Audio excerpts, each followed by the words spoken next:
আপনাদের সবাইকে স্বাগত জানিয়ে আজকে রান্না শুরু করছি। তো আজকে হচ্ছে সানডে স্পেশাল মটন কষা। মটনটা ভালো করে ধুয়ে পরিষ্কার করে ধুয়ে নুন হলুদ মাখিয়ে রেখেছি, এর মধ্যে এখনো কিছু আর দিইনি। এই রান্নাটা শুরু করব। তো দিয়ে দিচ্ছি মোটামুটি আন্দাজ করেই, এখানে 750 মাংস আছে, সেই পরিমাণেই রসুন দিয়ে দিচ্ছি। তো কমসে কম এখানে 20-22টা রসুনের কোয়া আছে। মিক্সিটা মশলাটা আগে করে নিই।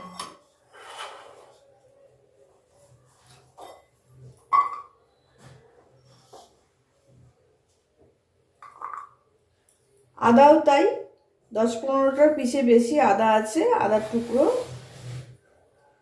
এই টুকরো টুকরো করে কেটে নিয়েছি।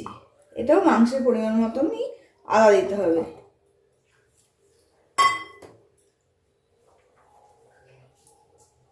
আর দেবো একটু পেঁয়াজ।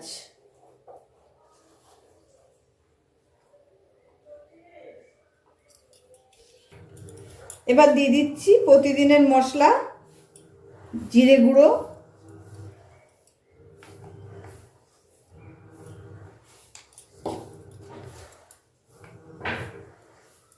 ধনে গুঁড়ো,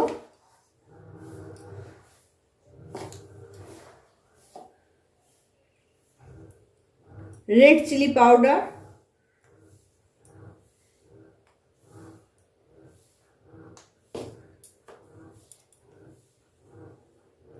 কাশ্মীরি রেড চিলি পাউডার,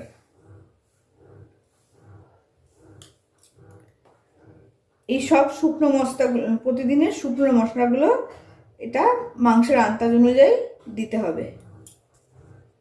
তো মশলা এখানে রেডি করে নিলাম। রান্নাটা করব সরষের তেলে, তো সরষের তেল দিয়ে নিচ্ছি।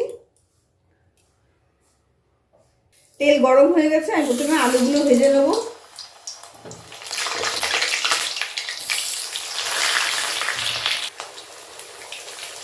নুন দিয়ে দিলাম 1 চামচ, হলুদও 1 চামচ দিয়ে দিলাম, 1/2 চামচ হলুদ দিয়ে আলুটা লাল করে ভেজে নেব। আলু ভাজা হয়ে গেছে, আমি এখন আলুটা তুলে রাখবো। ফোড়নে দেবো অল্পখানি জিরে,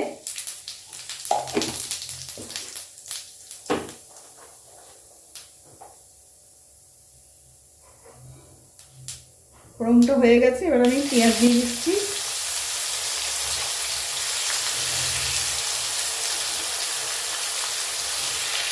পেঁয়াজটা গোল্ডেন করে ভাজা হয়ে গেছে, এবার এই সব মশলাগুলো দিয়ে দেবো।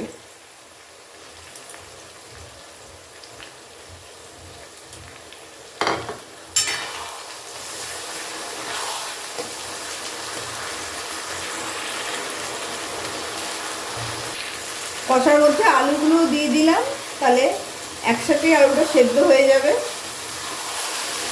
তো প্রথমে মশলাটা একটু কষিয়ে নেব। মশলাটা একটু কষে গেছে, এখন আমি দিয়ে দেবো মটনটা।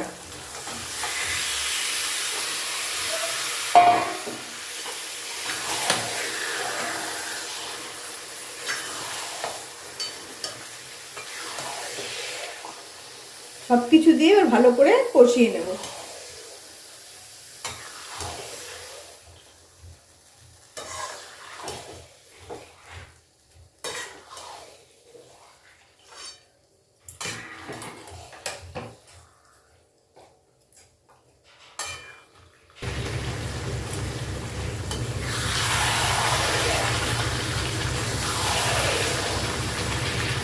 মাংসটা খুব ভালো করে কষে নিচ্ছি। তো প্রায় 50% কষে গেছে।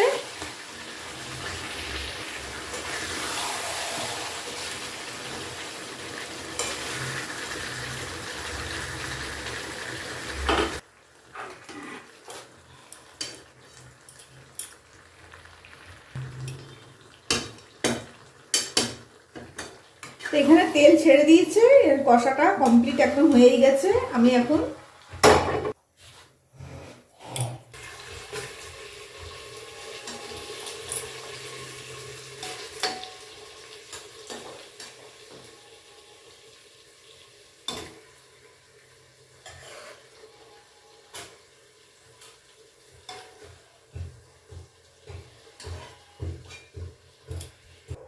মাংস সেদ্ধ হওয়ার জন্য পরিমাণ মতন প্রেসার কুকারে জল দিয়ে দেবো। প্রেসার কুকার অনুযায়ী জলটা দিতে হয়।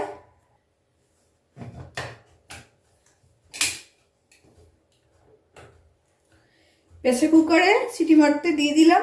এখানে প্রেসার কুকারে আমি সিটি দেব দুটো ফুল সিটি, একটা সিম আছে সিটি। তা আগে ফুল সিটিটা দিয়ে নেবো, তারপর দুটো পড়ে গেলে সিটি, সিম আছে একটা সিটি দেব। তাতে মাংসটা খুব সুন্দর নরম হয়। তো মাংস খুব ভালোভাবে সেদ্ধ হয়ে গেছে, এবার আমি নামিয়ে নেব। তো কমপ্লিট মাংস কষা, তো কমপ্লিট একদম। আমি গরম মশলা দিয়ে এই পাত্রে গার্নিশ করে নিলাম। একদম কমপ্লিট মটন কষা। বেশ কালারটাও খুব সুন্দর হয়েছে আর স্বাদও হয়েছে। এইভাবে রেসিপিটা আপনারা ট্রাই করে দেখতে পারেন, ভালো লাগবে খেতে।